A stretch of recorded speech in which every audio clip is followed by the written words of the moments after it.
اور وہ پہلو ایسا ہے، وہ پہلو میرے بھی بس میں ہے، اس کو اختیار کرنا آپ کے بس میں بھی ہے۔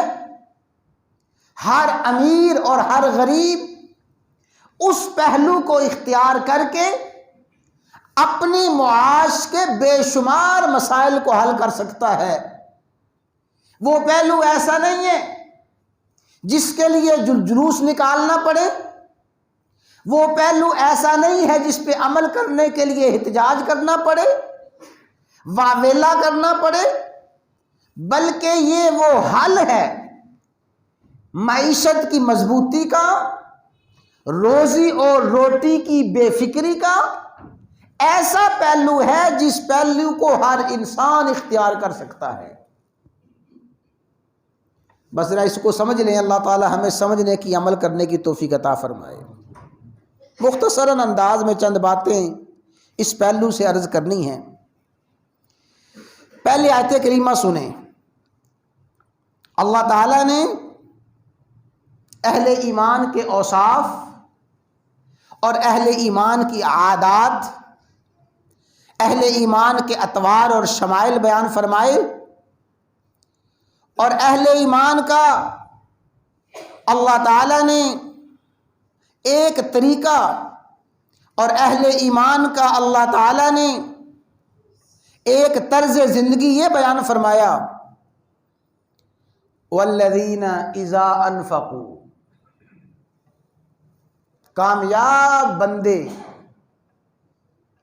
دنیا میں کامیاب، آخرت میں کامیاب، ہر پہلو سے کامیاب بندے وہ ہیں اذا انفقوا، جب وہ خرچ کرتے ہیں،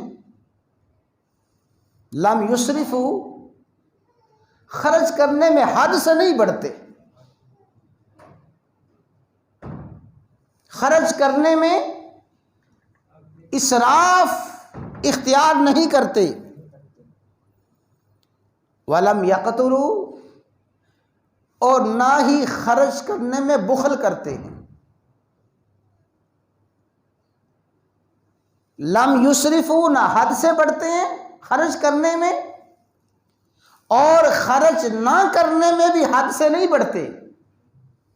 اذا انفقوا، جب وہ خرچ کرتے ہیں، لم یسرفوا، نہ حد سے بڑھتے ہیں، ولم یقتروا، اور نہ وہ تنگی کرتے ہیں۔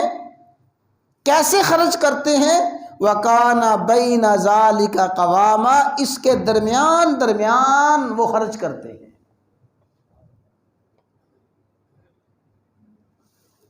اللہ تعالیٰ نے یہاں پہ 3 حالتیں بیان فرمائیں۔ جو انسان ان حالتوں کو سمجھ لے اور ان اسباب کو اختیار کر لے، میں رب کی قسم اٹھا کے کہتا ہوں معاشی لحاظ سے کبھی پریشان نہیں ہوگا۔